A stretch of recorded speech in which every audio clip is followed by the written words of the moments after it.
Why does the church celebrate the Feast of St. Peter's Chair at Rome on January 18th and then the Feast of his Chair at Antioch on February 22nd? Why those two different feast days? Well, that's a good question. It has to do with history.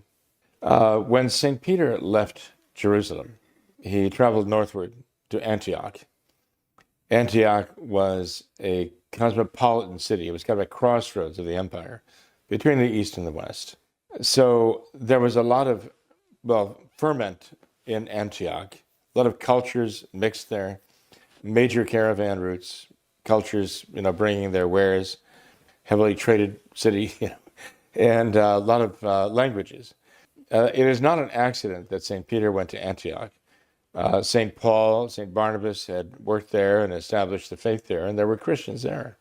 So when Peter arrived, the faith was beginning to thrive in Antioch. And St. Peter became the first bishop of the city of Antioch. He was there for 7 years in Antioch. Those 7 years are very important. A non-Catholic might say, okay, assuming that it's true that St. Peter went to Antioch, spent 7 years, and then moved on to Rome.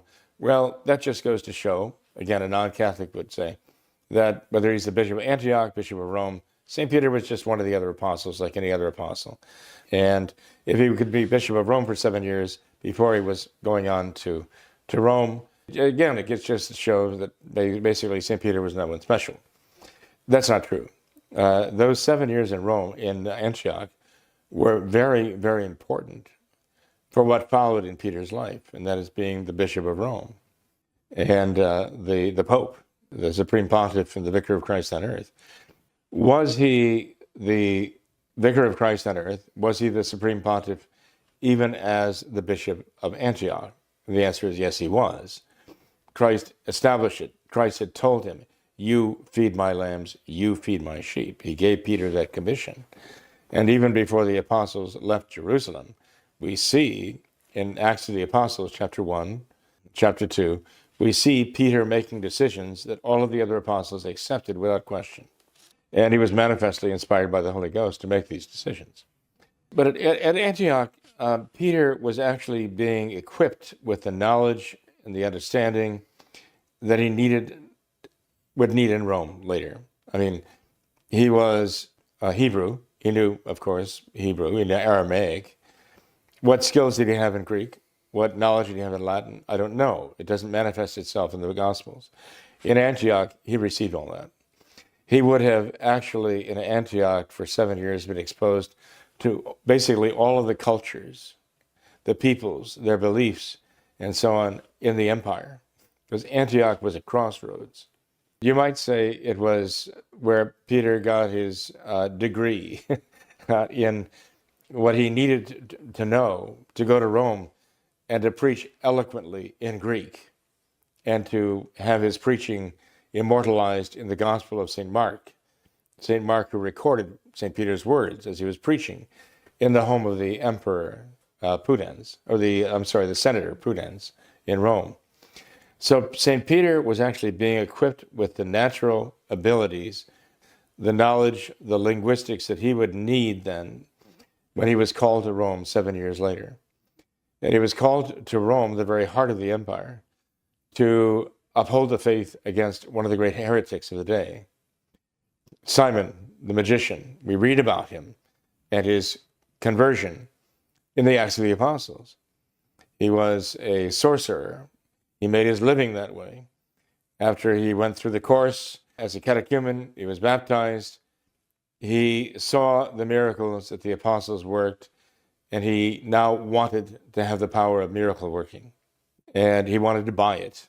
He offered Peter money. They give me this power. St. Peter's reaction was very vehement, immediate. The devil will take you and your money, to hell with him, right? The very thought that he would sell the power of the Holy Ghost to a sorcerer for money was outrageous to Peter, blasphemous to the hilt. So St. Peter reacted very ferociously to that. And Simon Magus was taken aback by it and said, well, pray that this doesn't happen to me.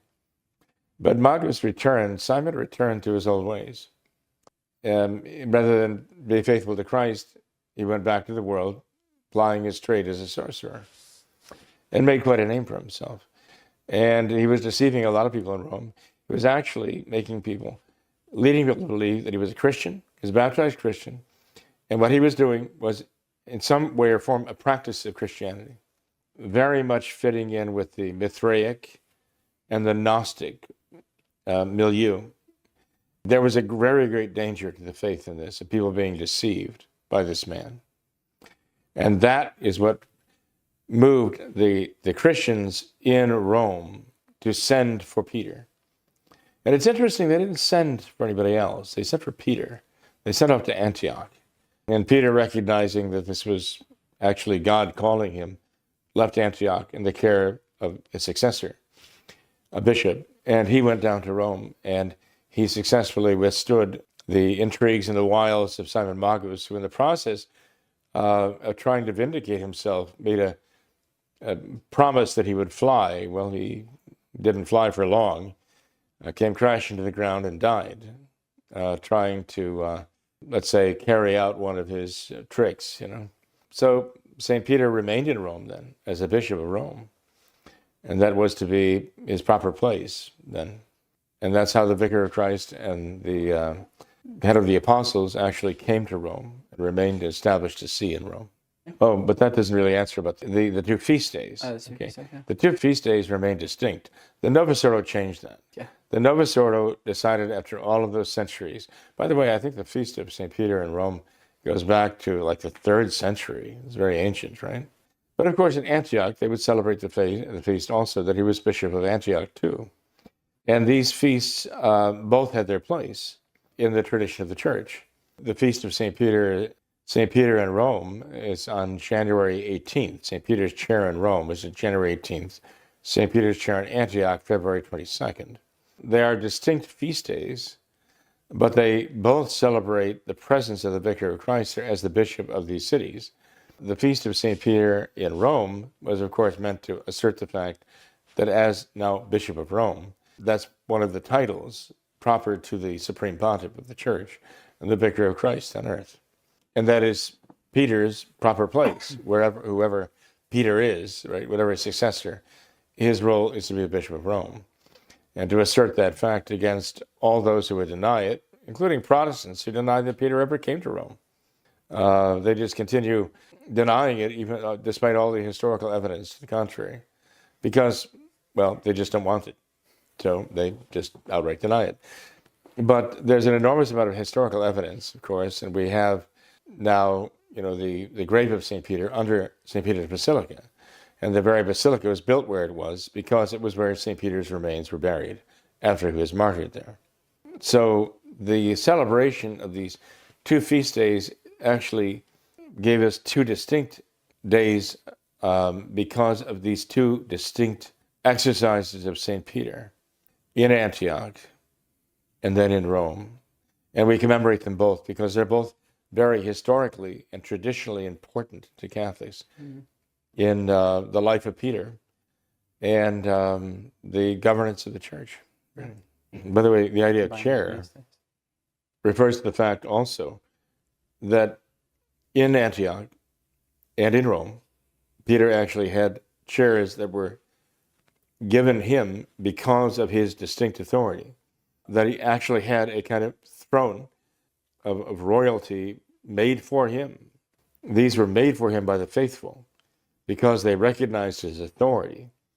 So the Catholics in Antioch recognized the authority of Peter, and they actually provided for him this particular chair which represented the see or the seat of that authority. And he would preach from that particular place, just as, let's say, any emperor or king would have a place reserved for him from which he would speak with authority. And when in Rome also, he also had not just only one. They say that there were 2 or 3 different places where Peter would preach, where these chairs, these seats or sees were assigned for him and him alone. Notably, the chair of Peter, which is now encased in the great bronze sculpture under the window of the Holy Ghost, the descent of the Holy Ghost in St. Peter's Basilica. that bronze sculpture contains, or casting contains, the chair of St. Peter that he would use at the home of Senator Pudens, and from which he would preach the gospel. It's a symbol of his authority here on earth. So there really is a chair of St. Peter. It's not just something symbolic. It's an actual physical chair, which was provided for him as an indication of his unique authority here on earth.